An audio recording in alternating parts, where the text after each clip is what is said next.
hitza duten hoiek ez diote ezer. Gainerako gehienak ere, isilik daude. Mai Ayim. Ongi etorri guztiak eta guztiok. Ongi etorri guztiok eta guztiak. Zu Irene Arrarats Lizeaga zaitugu. Eta zu berriz Maialen Berasategi Katalan. Eta teknikari gaur? Arantxa Artola Aldan ondo. Hauxe duzue, ezerrez eta festa. Direnak eta ez direnak hitzetara ekartzeko saioa. De balde festa preparatzen de nik nahi dedan ordua. Ezerrez eta festa. Gaur, erdoil burokratikoa. Bueno, Irene, ezerrez eta festa, direnak eta ez direnak hitzetara ekartzeko saioa, oso polita, baina hori esan edo ezerrez esan, antzeko xamarrez. Horixe ba, ezerrez eta festa. Bai. Esan nahi nuen, lehen atala dugunez, igual kontatu beharko genukela, pixka bat, zertan arituko garen 9 aste hauetan, ala? Komeni bai, baina ez pentsa erraza denik. Festa usteri gutxienean pizten baita, askotan. Bai, egia da, kontua da, hasi garela, esplikazio labur eta zehatzen baten bila, baina nekez xamarra egin zaigu. Behar bada, kasik, aixiago hasiko gara esanez, zer ez dugun egingo podcast honetan. Ba, begira, adibidez, ortografiaz ez gara mintzatuko. Zuzentasunaz, hola, oroar, ez gara arituko. Eta didaktikan ere ez gara ibiliko. Ez da horretan ere. Beraz entzule, etzazu espero hemen euskarari buruzko unitate didaktikorik eta halakorik bat ere. Naiz eta euskarari buruz, bai, arituko garen. Baina ez euskarari buruz bakarrik. Hizkuntzez aritu nahi dugu eta batez ere hizkuntzaz modu zabalean hartuta haren alderdi ugarietako batzuei bintzat erreparatut. Bai, ala nola? Ala nola, ahoskoaren eta idatziaren arteko aldez, eta bataren eta bestearen abantailez. Eta hizkuntzaren ahalaz eta ezinaz. Eta hitzek metafora, klixe edo esapide bihurtzeraino egiten duten fosiltze bide bitxiaz. Eta hizkera sexistaren eta ustez sexistaren auziez. Eta euskera batuaz eta estandarraz. Eta hizkuntzaren erabilera propagandistiko interesatuaz ere bai. Eta hein handi batean horrexekin lotuta, gaurko lehen saio honetan hizkuntzaren alferreko erdoilaz arituko gara. Erdoil lausogarri eta maiz engainagarri horretaz. Entzun ditzagun murgilean hasteko Angel Ertxundiren hitz batzuk.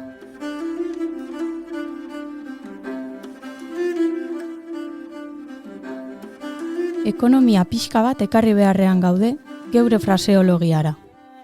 Ambiguotasun ez bilatuari egin beharreko borrokan. Gaztelaniazko erdoil burokratikoaren emaitza erreenetan inspiratu den euskal erdoil burokratikoari eraso egiteko trantzean. Erdoil burokratikoari eraso. Bat gatoz zurekin, Angel, osoki eta guztizki. Bai, horixe.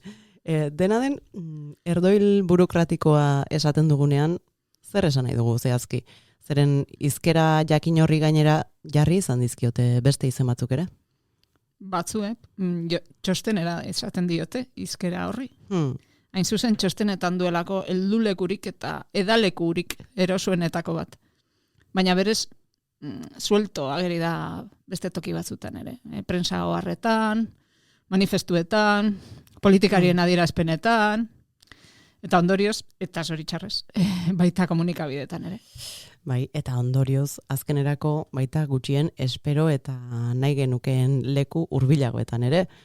Zeren txostenera hortxe azaltzen zaigu, bere hortz kamutsak agerian zer dakit bani gure herriko perretxiko zale elkartearen aktetan, ez, edo pilates eta crossfit ikastaroetan. Toki bitxietan, ibiltzen zara horregatik?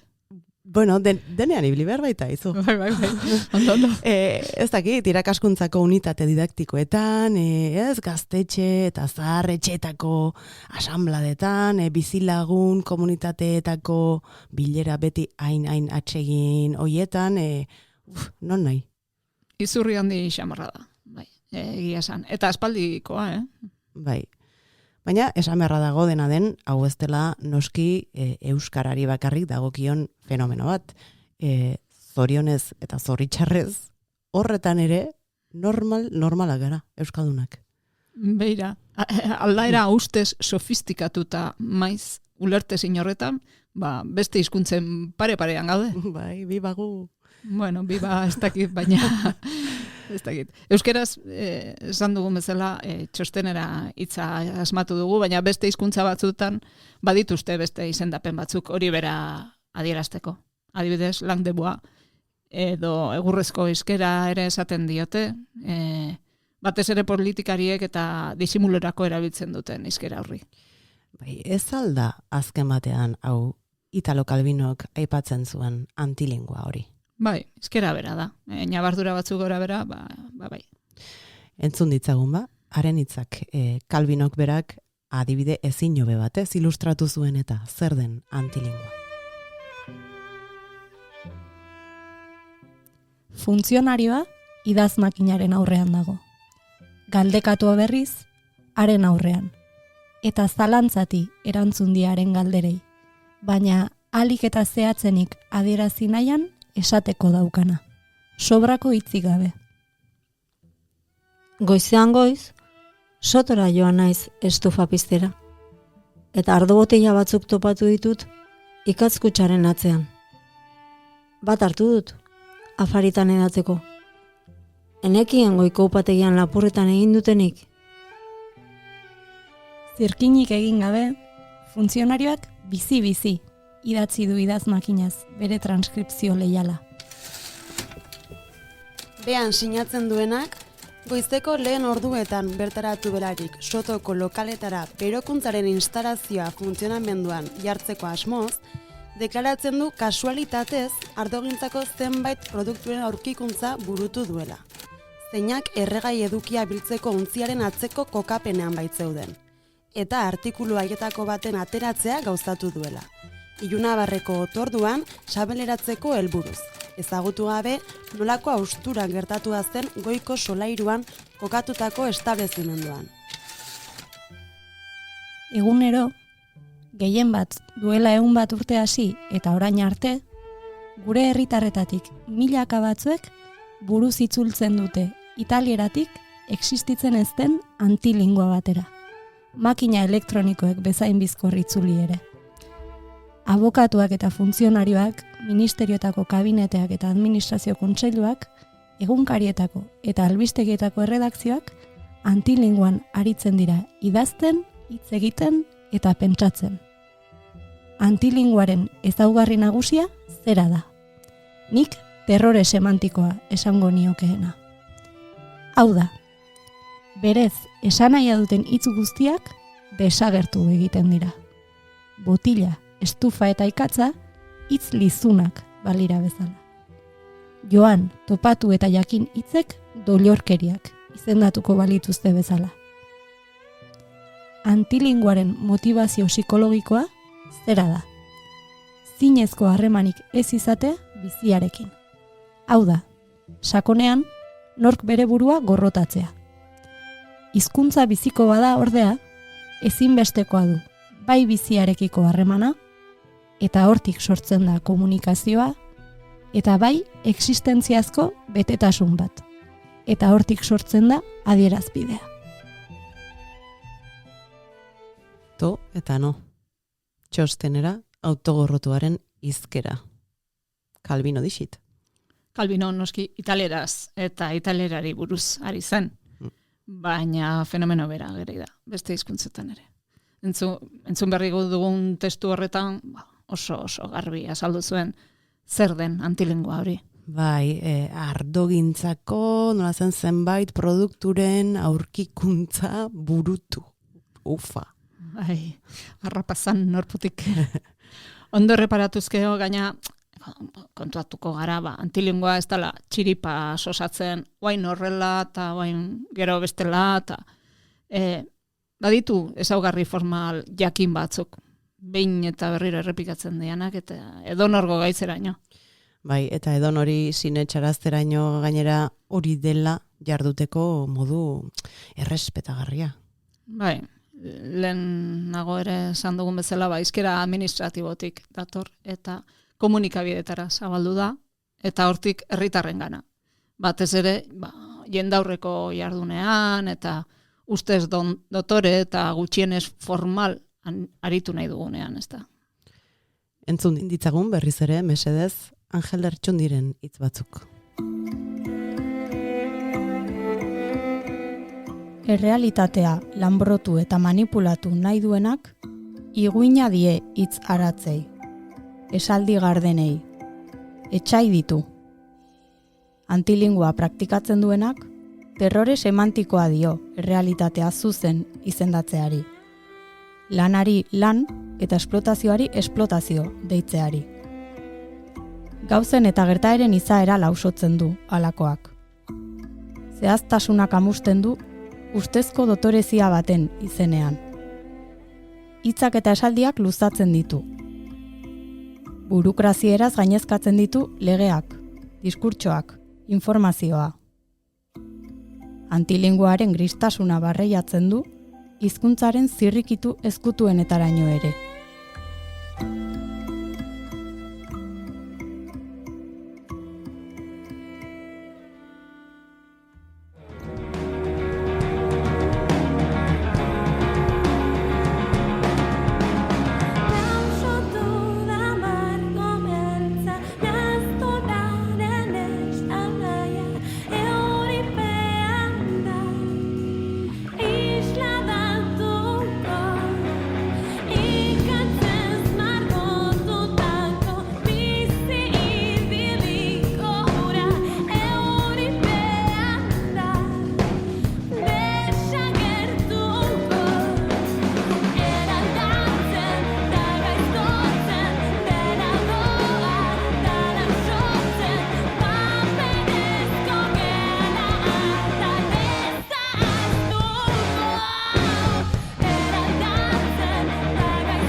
Lertxundiri aditu diogunez, gauzen eta gertaeren izaera lausotzen du antilinguek. Eta zuk esan duzun bezala, Irene, txostenerak baditu zenbait ezaugarri jakin, ez kasualitatez, lausokeria hori sakontzen edo areagotzen dutenak. Esate baterako, esan dezagun bat. Modu impertsonala erruz erabiltzen da. Hizkera arruntea, baina askoz gehiago erabiltzen da, impertsonala txosteneran. Bai, hartara lausotu egiten da ekintzak nork egiten dituen, ezta? Edo, hobeto esan da, lausotu egiten da ekintzak norbaitek egiten dituela. Eta hala, irudilezake gauzak berez bezala gertatzen direla, eguraldiak edo egingo balitu bezala. Izan ere, egileak eskutatuta pertsonak ez baizik kasik gauzak bihurtzen dira egile. Eta beraz, fenomeno bitxi bat gertatzen da. Gauzak personifikatu egiten direla. Eta hala, bueltan, ikertzailek ez baizik ikerketek egiten dituzte analiziak gaur egun. Eta legegilek ez baizik legeek arautzen dute hau eta bestea. Eta noski, efektu bihurri badu horrek, badirudi adierazitakoa objektiboagoa dela. Objektu batek baiestatzen duen ezkero. Jakina. Eta ez subjektibo batek. Eta horrela esaterako, eskutatzen da txostengile jakin batzuek egiten dituztela baiestapenak txostenetan. Eta askotan gainera, norbaitek enkargatuta eta ordainduta egiten dituztela baiestapen horiek, haren zerbitzuan, alegia.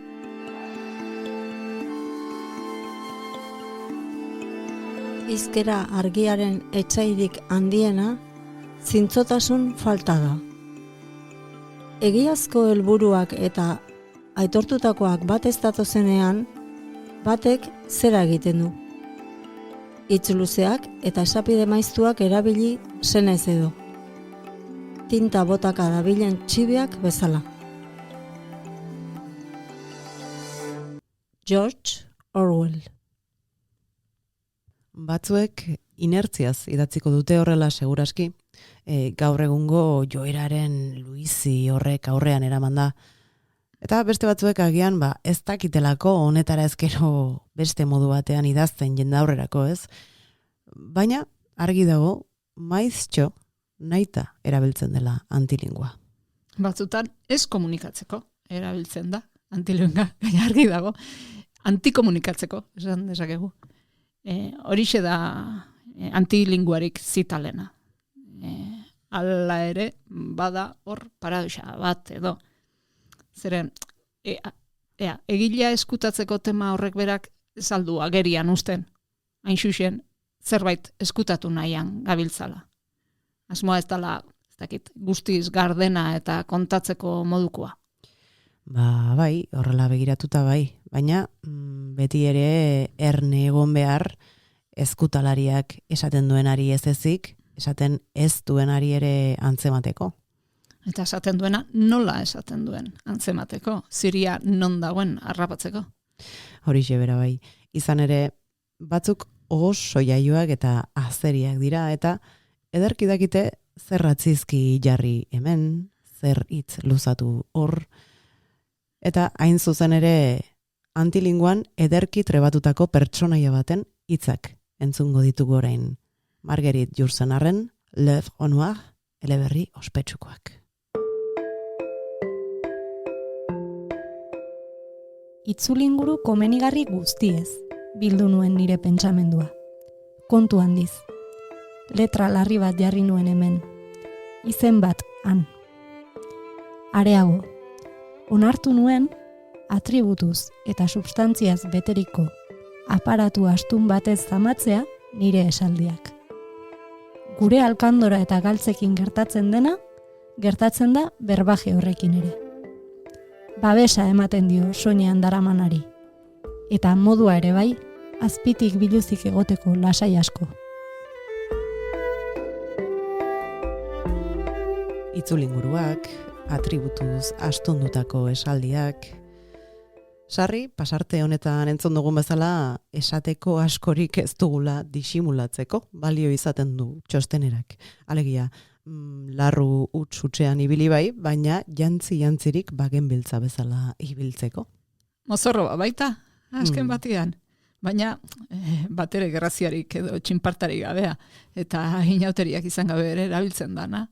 Hau da, tokatzen etzaion tokian eta garaian. Bai, eta beira, mozorro horren parte izaten da, besteak beste, ez? Yourcenarren pertsonaia horrek aitortzen duen bezala, letra larriak edo maiuskulak jartzea txitean, bitean, han hemen, neurriz gain, ez da? Bai, izan ere, arlo batzutan bintzat, nagusiki izkera administratiboan eta juridikoan, dena esan behar baita. Joera handia dago, letra larriak erabiltzeko, ja non nahi. Eta hortik beste esparru batzutara ere zabaldu da. Maiuskulismoa deitzen diote batzuk. Joera horri.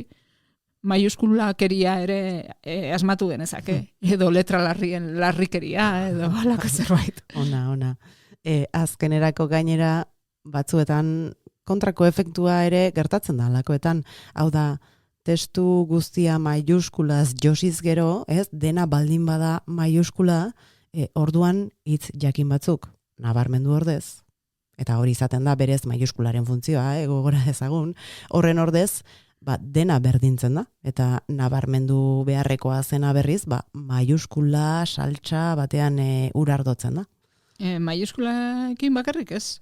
Alaxe gertatzen da, enfasi mota guztiekin eta marka berezi guztiekin. Gehiegi erabili ezkero, zarata sortzen da. Eta zarataren erdian, paradoxaz, ezer ez da entzuten. Soinuak entzuteko gutxieneko isiltasuna behar duzu. Bai, bestela dena bihurtzen da ezerrez eta festa. Eta eskilaratan ondo, primeran, festa eskilaran! Arrain tropikalak argi urdin eta berdeak lore luze eta kolore txuak, marmola eta dizdira, erritmo dantzagarriak eta lagunak, Antonio ere handi, tromboia jo eta esan Mariari etortzeko, giro polita dagota, arrain tropikalak lore luze eta kolore txuak, marmola eta dizdira, erritmo dantzagarriak, egin dezagun konga bat, ederrak dira konga kondo egiten direnean, festa eskilara!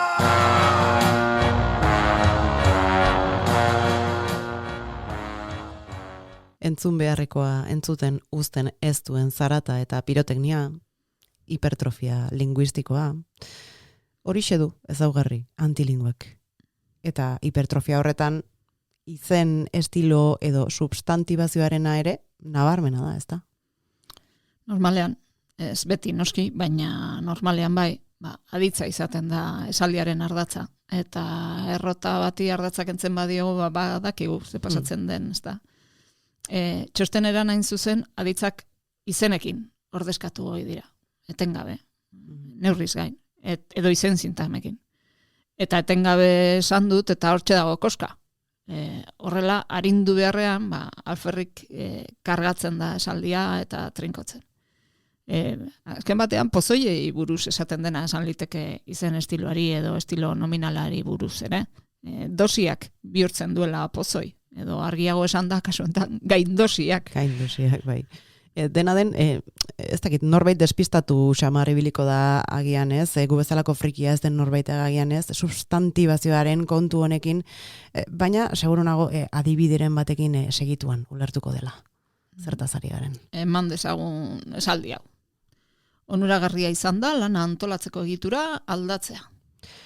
Bai, bale, hor aditzak erabilita ez, simple, soil, arin, ulergarri. Bai, 3 aditz. Izan da, antolatzeko eta aldatzea. Antilinguak berriz, onelako zerbait esango luke. Onuragarria izan da, lanaren antolakuntzaren egitura aldaketa. Zeren zer? Lanaren antolakuntzaren egitura aldaketa. Aldapeko sagarraren, ez? Bueno, ez da oso esageratua adibidea, Ez genuen oso esageratua jarri. Okerragoak badaude, ez da? Bai. Baina, bueno, ikusteko nahikoa da, alakoak, entzun da edo irakurrita, ez da harritzekoa, 2 aldiz entzun edo irakurri behar izatea, behar bezala ulertzeko. Bai, egia da. Azken batean, beti gertatzen dena, idatzi duenak egin ez duen lana irakurleak egin behar izaten du alakoetan. Hori da. Eta komunikazio aldetik, gehiagizko nominalizazioak ez du laguntzen. Luzeagoa da, eta ustez pompoiagoa, baina besteik ez. Aditz estiloa berriz, dinamikoagoa da, adierazkorragoa da, laburrago idazteko modua ematen du, konkretuagoa da, gainera, eta lehen esan dugu bezala, agentea edo egilea esplizitatu egiten du. Nominalizazioetan berriz, inferentzia asko inin behar dituzu, gero. Zeren desagertu egiten dira, subjektua, objektua, zirkustantzialak. Azkenean, irakurleari bi aukera geratzen zaizkio, besterik ez. Edo nola edo ala, ondorioztatu, ze esan nahi duen testuak, edo jakin gabe gelditu. Bai, gainera, hemen ere beste paradoxa moduko bat sortzen da, ezta? Alegia, aditzaren trosta arinari iestxo egin nahi, eta dena substantiboetan oinarrituta idazten hasi, eta azkenerako ezinbestean, hizkuntzak alaxe eskatuta, aditzak kasi asmatzen edo pixka bat ez lekuan sartzen ibili behar izaten dugu.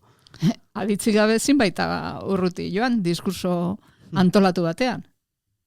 Bai estapenez eta ez estapenez osatutako testuetan, bai ahoskoetan eta bai idatzietan, berdinen du, aditzak behar ditugu, erremediorik gabe, orduan, behar bada, hobeto adieraziko dugu adibideren bat jarrita, ezta? Bai. Demagun esaldi hau. Bai. Umea erori egin da. Vale, ederki ulertua, bai. Esaldi hori nominalizatuz gero, hau da, aditzari ies egin eta nahita ez izen bat erabiliezkeo, nola esan behar genuke? Ze galdera ona. Umeak erorikoa, ez? Izan du. Edo umeak erorialdia jasan du. Ez? Honen bat, ufa. Ufa, bai, esan dezu. Zeren, aditza behar baldin bada, aditza behar da. Azkenean, ezin zaio ies egin. Eta hor, ekintza erortzea da. Eta erori aditza dugu hori adierazteko. Hortaz, zertarako esan, erorikoa jasan, normal esan badezakegu erori. Bida, zuntua. Bai, zentzua du, baina esango nuke tamalez, ez dakit, gero eta ohikoagoa dela horrelakoak entzutea, konturatu bazarete, realak adibidez, jada ez du inoiz galtzen, Parker Luisek bezala, realak porrotak jasaten ditu, edo are okerrago porrotak jasotzen ditu. Eta klima aldaketa ez dugu aztertzen, bain klima aldaketaren gaineko azterketak burutzen ditugu. Hobeto, burutzen dira. Dira, impersonalean. Hori da. Eta bide horretatik, deskuidatu ezkero, klima aldaketaren arazoekiko irtenbide planak egidikaritzen hasiko dira batzuk. Sokorri. Bai, sokorri. Baina, begira, haizu, oraintxe aipatu duzu ekiko hoiek ere ze sokorrituak izaten diren, ezta? Bai, ekiko kasu markarekiko lotura hori arrunt zabaldu da. Edo erabiltzen da, gaur egun. Behar denean bai, eta behar ez denean ere bai. Ere bai. Kasik esan daiteke espezie inbaditzaile bat bihurtu dela.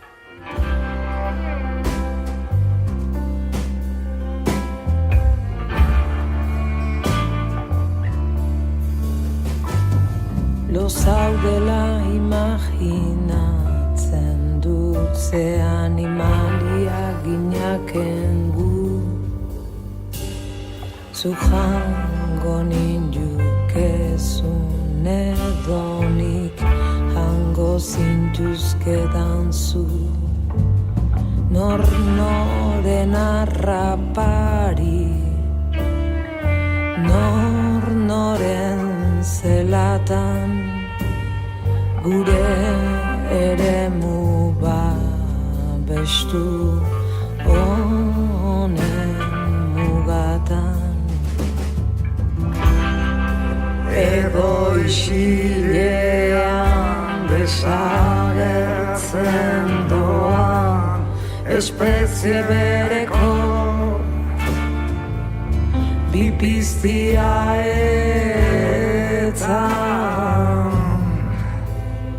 elkarri itzala janez elkarri itzak janez elkarrekin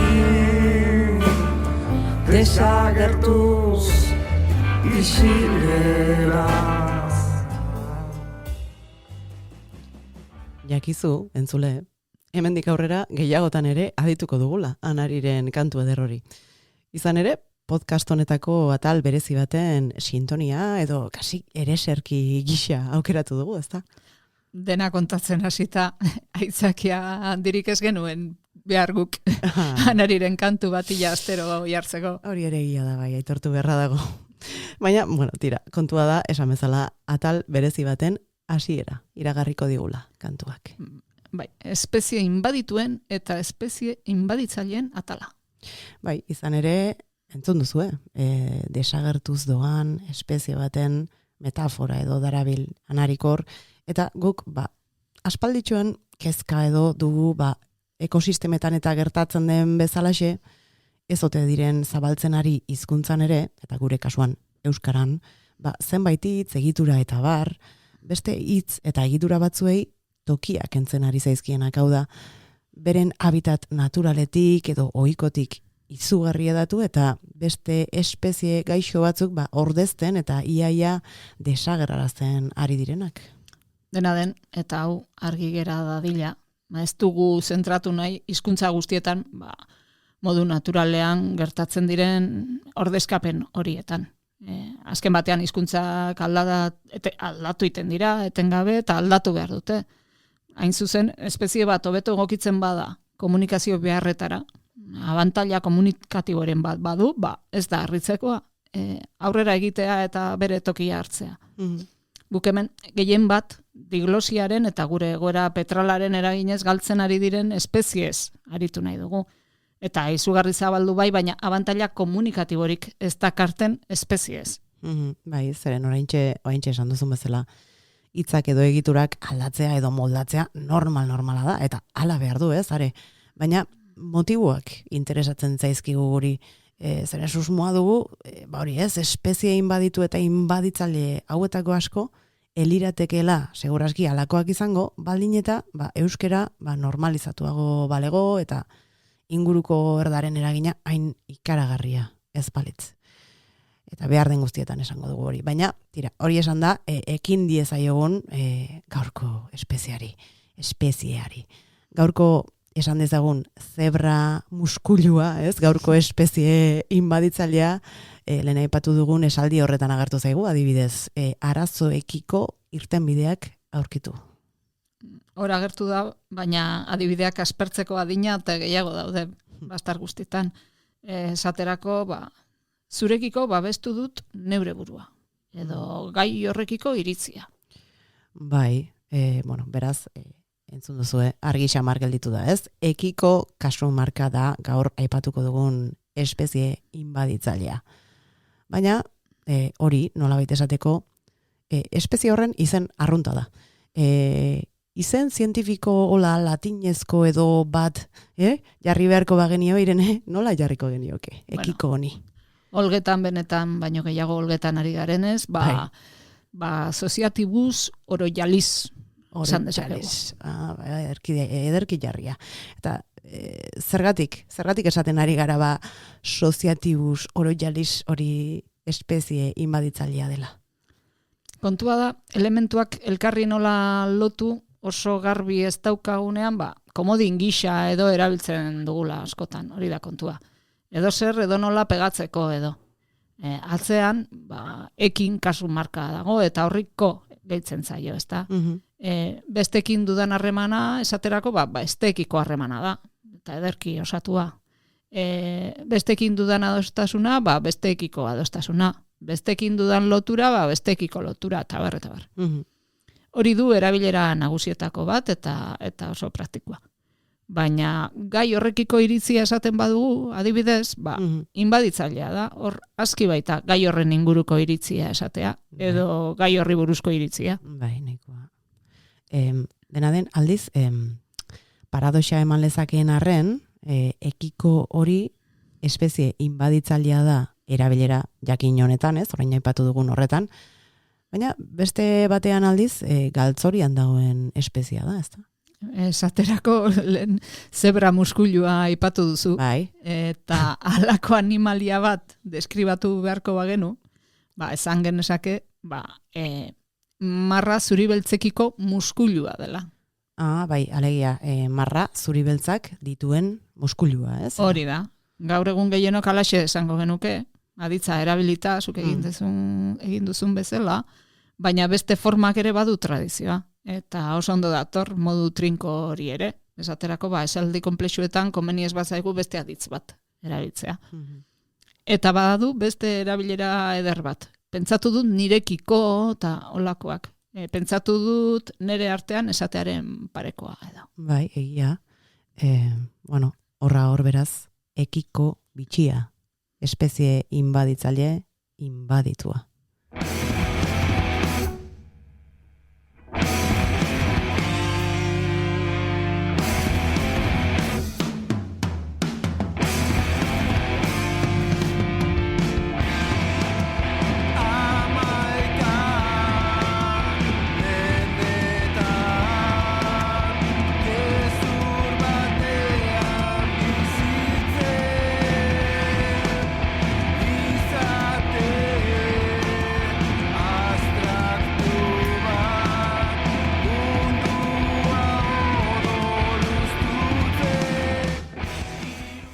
Abstraktura taldearen kantu baten zatitxo bat entzun dugu oraingoan.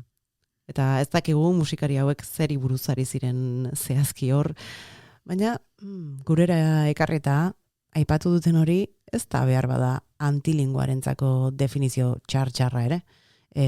Izate abstraktu bat, mundua odolusten, konparazio hiperboliko xamarra egin dut agian, baina... Akaso bai, baina guztiz okerrere etzabiltza. Zeren abstraktura jotzea, edo hobeto esan da, neurriz gain. Abstraktukerian aritzea ere bada antilinguaren ezaugarri peto-peto bat. Aditze estilo harinaren kaltetan etengabe izenetara jotzeak, besteak beste, hoixe dauka. Konkrezioa galtzen dala, mundutik apartatzen garela. Bai, berez, hitz konkretuak ikus, entzun, uki daitezken gauzei dagozkiei. Eta halakoak aditzean, hartzaileak erraz harrapatzen du, zer esaten ari zaizkion. Hitzoiek azken batean, zer ikusi zuzen-zuzena dute errealitatearekin. Hitz abstraktu berriz, kontzeptuak izendatzen dituzte. Ukitu ezin diren zerak eta normalean lausoagoak egiten zaizkigu, ezta. Hartzaileak ahalegin handiagoa egin behar du. Zentzua ulertzeko eta kontzeptua errealitatera ekartzeko. Eta kontuz, abstrakzioa ezinbestekoa izan liteke. Eman dezagun, filosofiaz ari bagara, baina helburua baldin bada komunikazio mundutarragoa. Bai, berez, baldin eta gauzak argi komunikatzea baldin bada gure helburua, ez, eta ez kontrakoa. Hitz konkretu bat esan dezakegun lekuan, beti abstraktuaren bila tematzea, ez da oso parte honekoa. Eta batez ere ez da oso praktikoa, ez da. Berriz ere, dotoreago gelditzen dela irudituko zaigu agian, baina berez gauzak, ez dakit, nahaspilatzea da hori. Eta nahaspila normalean eta definizioz ez da oso dotorea. Ez da. Dena dela, argi dago gizakiok ezin garela egon denbora guztian gauza konkretu ez hizketan. Kontzeptuak ere izendatu beharra dugu, noski. Eta horretarako sortu genituen hitz abstraktuak premia batera egokituta, ez da. Argi dago adibidez, argot eta hizkera espezializatuak ezinbestekoak direla. Esparru bakoitza bere terminologia dauka eta hori gabe ezin da jardun. Azkenean kontua da behar bezain zehatz eta behar bezain abstraktu aritzea, segun ze tokatzen den. Oztopoa berez gehiagikeriak sortzen du. Gehiagikeria formalak eta tokiz kanpo erabilitako hitzak eta esamoldeak. Bai, eta hor, euskarari gagozkionez kontua askotan izaten da zer ereduri jarraitzea komeni zaigun euskaldunoi halako kontzeptuak adirazteko, ez da. Juan Garziak dioen bezala, hizkuntza bakoitza da oso osorik esapide berezi bat. Eta ari hartu diogu euskera kontzeptua ere. Bai, ona. Ona. Azkenean hizkuntza batek aurrera egingo badu, handik eta hemendik hartu behar du. Komeni zaiona beretu, baina aldi berean komunikatiboa etzaiona baztertu behar du. Eta bere baitatik sortzeko ahalmena landu. Uste dut, erderazko euskeratik nahikoa eta sobra izan dugula, bazterretan. Esaterako. Trenak une honetan burutuko du bere irteera. Eta halako gauza ustez doktoreak erdera orpo imitatu nahiak sortuak esaten balima ditugu, ez dakipa, oso urrutik jungo dan tren hori. Zergatik ez jo, euskarazko molde klasikoen soiltasunera. Bai, trena oraintxe irtengo da, adibidez. Adibidez. Edo trena oaintxe aterako da, edo trena oaintxe abiatuko da, zalda asko argiagoa eta simpleagoa. Antza gutxitxo edo ez dakit simple egitxo iruditzen zaigu hori ordea. Bai, erregistroa palegiko balitz bezala edo. Bai. Baina, dena den, guztia ez dago, guztiz galduta, ez da? Topiko guztien aurka gainera, administrazioan esaterako, batzuk ahaleginetan ari dira, aspalditxotik, dokumentu argiak edo behintzat argiagoak sortzeko, erdal ereduetatik ekarritako pedantekeria kenduta, euskal fraseologiara gehiago hurbilduta eta bar eta bar. Eta ez da gai utzala, Administrazioak ez badu argi eta garbi komunikatzen, demokraziak berak kale egiten du. Gizartearen zerbitzuan egon beharrean, gizartea egoten da. Administrazioaren arbitrariokeriaren mende. Bai, eta hala ere, batzuk hortz eta bihotz saiatzen dira ahalik eta ilunen idazten, Oiek iluntzale saiatuak dira. Hoxe. Batzuentzat norberaren maila intelektuala edo sakontasuna azpimarratzeko modu bat ere bada. Irakurlea txundituta hauzteko edo. Txundituta ez dakit, baina nekatuta, bai. Zago nuke. Bai, pentsa, Ameriketako estatu batuetan, 80ko hamarkadaren bukaeran, filosofo batek, Denis Datton filosofoak, idazketa txarraren urteroko lehiaketa antolatu zuen. Halako iluntzale porrokatu ez nekatuta nonbait. Bai. Eta zein eman oizioten sari preziatu hori, jakin baditeke? Normalean, unibertsitate munduko jendeak irabazi hoi zuen lehiaketa. Akademikoek, arte kritikariek eta alakoek. Igual ez didazu sinistuko, baina 1989an, esaterako Judith Butlerri eman zioten saria.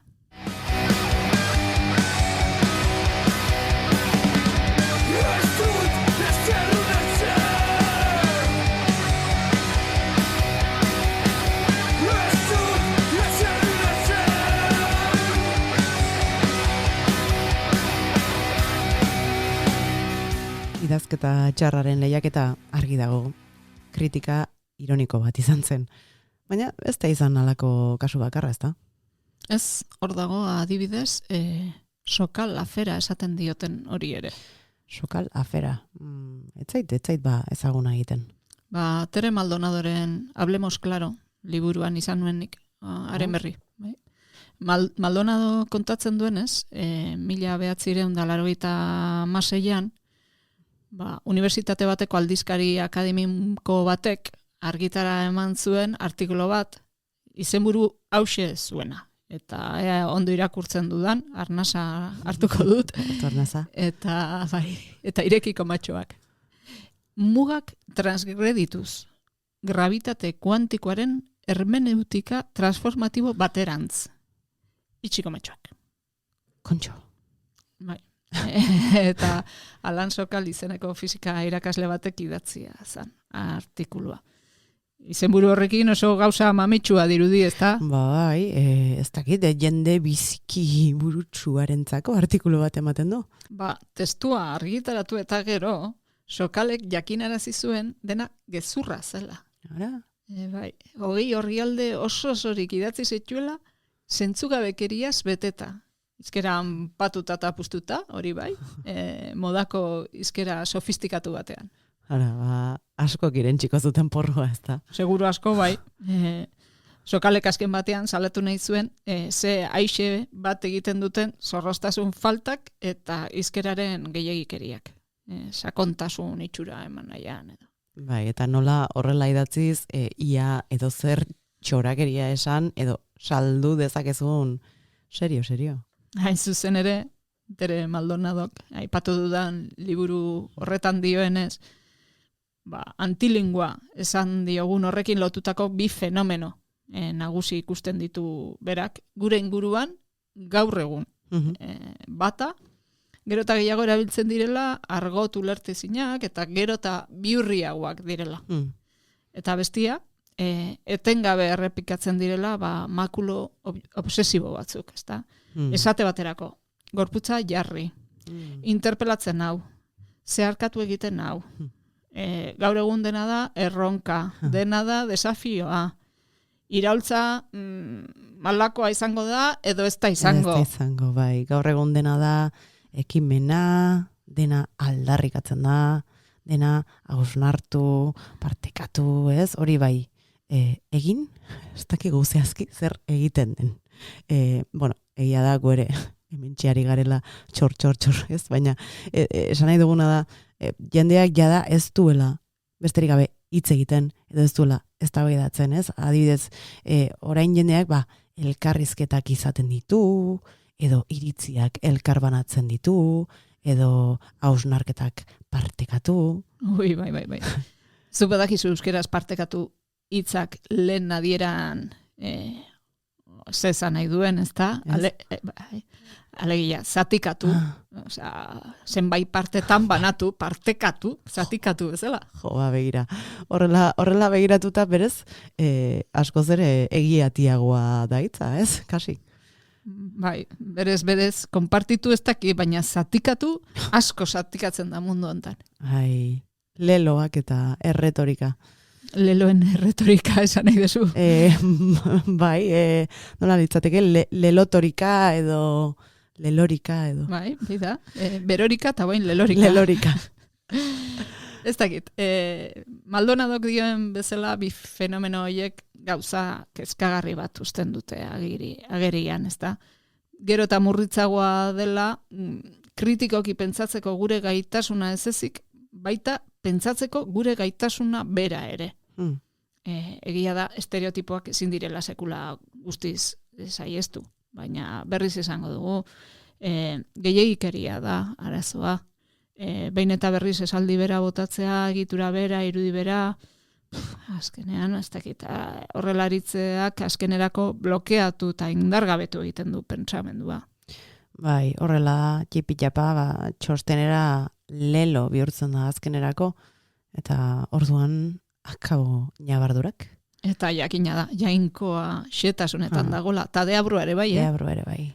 Alegia, nabardurak eta xetasunak oso erabakigarriak dira, mamian. Adibidez, Adrian Richek zera esan zuen. Objektibotasuna da, gizonek bere subjektibotasuna izendatzeko darabilten hitza. Argi dago, ezta? Bai, argi eta garbi, objektibotasuna da, gizonek beren subjektibotasuna izendatzeko darabilten hitza. Hori da. Orain eman dezagun esaldi hori hartu, nabardurak kendu, simplifikatu eta lelo bihurtzen dugula. Adibidez, honelako zerbait aterako litzaiguke. Objektibotasuna gizonen subjektibotasuna da. Ufa! Bai, ematen du gauza bera dela, ezta? Baina pentsa nola aldatzen diren kontuak. Ritzen esaldian, ez da nahita ez ukatzen objektibotasuna. Hitzetik salatzen da objektibotasun hitza modu patriarkalean erabiltzen dela. Aldiz, esaldi hori lelo bihurtzen dugunean, akabo nabardurak. Objektibotasuna guztiz ezeztatzen da, eta ondorioz, aditzera ematen da, alferri dela objektibotasunera hurbiltzen saiatzea bera ere. Iraultza pizten dikuzainetan. Esklabu on festara. Belañota. Alferritan maskara. Askatasun. Danborren lurikara. Elegituen. Zuberbera gara. Zuberbera gara. Azken aldian, erruz edatua dagoen mania edo tik bati buruz hitz egin behar dugu orain. Bai, tikaren tikaz. Bai, konturatuko zinen entzule. Gauzak jada ez dira humorez esaten.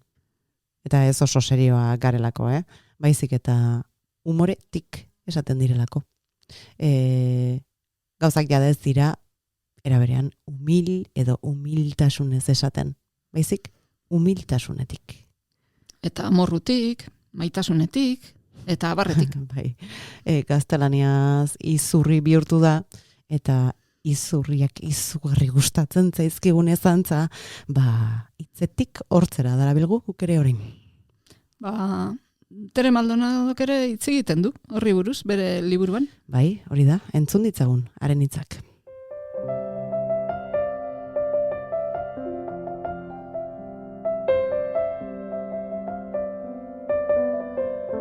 Metafora baten bidez, kariñoa, haserrea edo ezin ikusia agertzea. Ez giza emozioen edo pasioen gixan, baizik eta norbera egon litekeen lekuen gixan, hori hizkuntza baliabide bat da. gure hitzen aberasgarria. Baina gogaikarri gertatzeraino erabilizkero, agortu egiten da baliabide hori, eta alferreko bihurtu.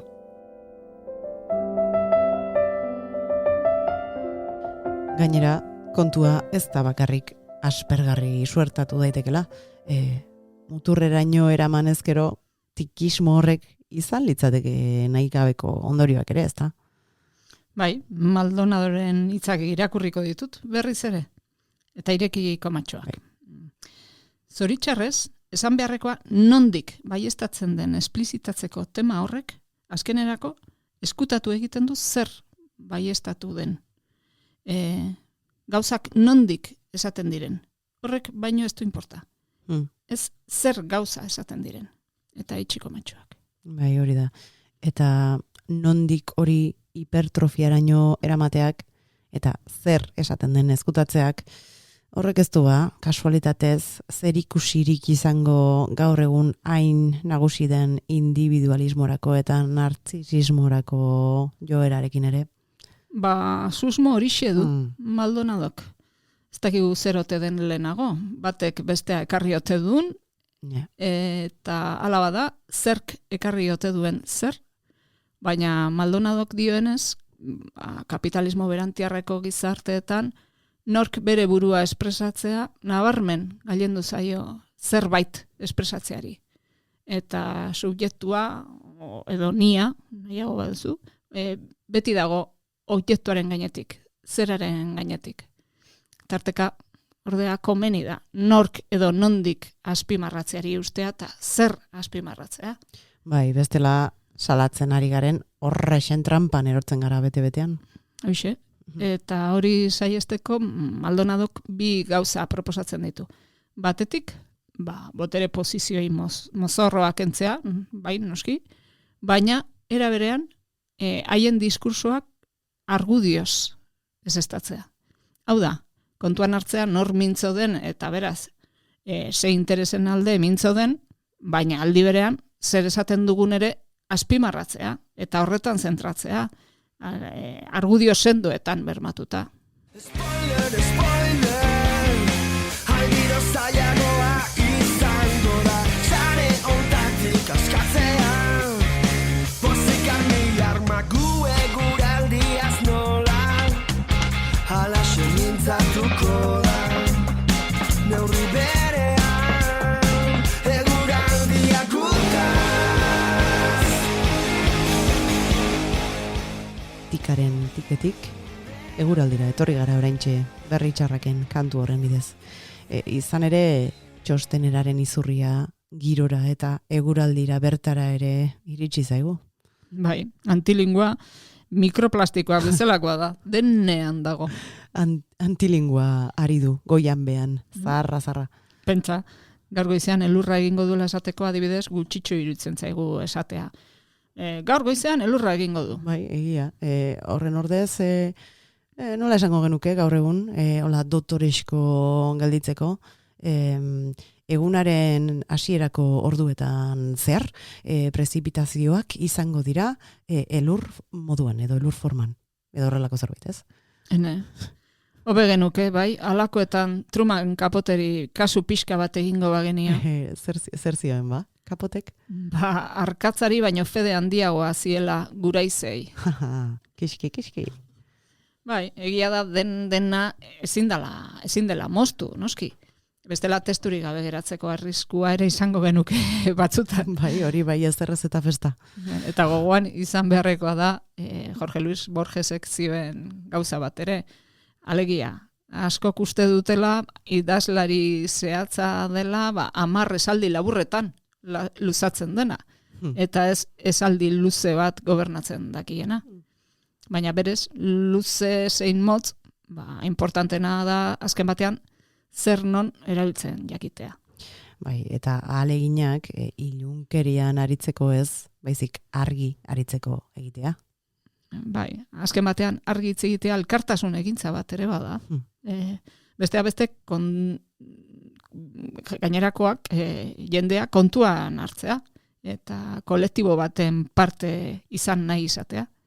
Daniel Casainek zioen bezala, argi mintzatzeak demokrazia sustatzen du. Ba, horrekin lotuta, entzun ditzagun berriz ere, bukatzen hasteko Tere Maldonadoren beste hitz batzuk. Argi hitz egitearen komenentzia ez dagokio gure diskurtsoaren ulergarritasunari bakarrik. Kontu ez baita zer esaten dugun ondo ulertze hutsa. Zerikusia du, era berean, bete behar etiko eta politiko batekin. Hauxe da, gure artean eztabaidak egin ahal izatea, argudioak plazaratuz, garaian garaiko gaiei buruz.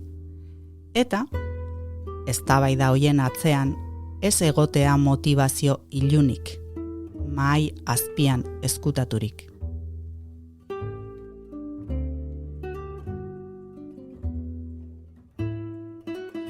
Eta mahai azpian ezkutatzeko garaia entzule guri iritsi zaigu orain. Onaino, gaurkoz, ezerrez eta festa. Gaur 8 itzuliko gara. Hori da, astebete barru itzuliko gara, baina adion aste hontan bertan berriaren podcasten atalari. Zeren bonus track koskor eta interesgarri bat izango dugu ostiralean. Antilinguaren labana kamusten segitzeko. Bien bitartean, ongi ibili guztiak eta guztiok. Eta minik hartzeko modurik ez egin. Ez lekuan galdu gara, eta dena galdu dugu, buruari eragiten, bihotza irentsi dugu. Erdoil burokratikoa. Edukia eta gidoia, Irene Arrarats Lizeaga eta Maialen Berasategi Katalan.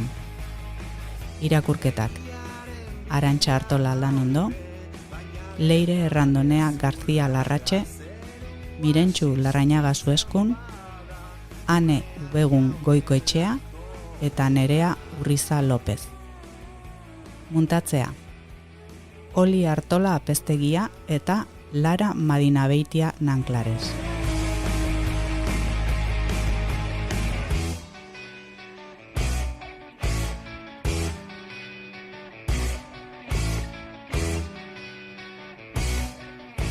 Musika: Euskatalitesen Iparragirre Abila dela. Biluzik taldearen Lausotzen. Big Boy taldearen Festa Eskilaran. Anariren Otzanak. Erstura taldearen Giza odolez elikatzen. Trini Foxen Ez dakit azaltzen. Koban taldearen Congo Square. Berritxarrak taldearen Spoiler. Kaskezur taldearen Galdu gara.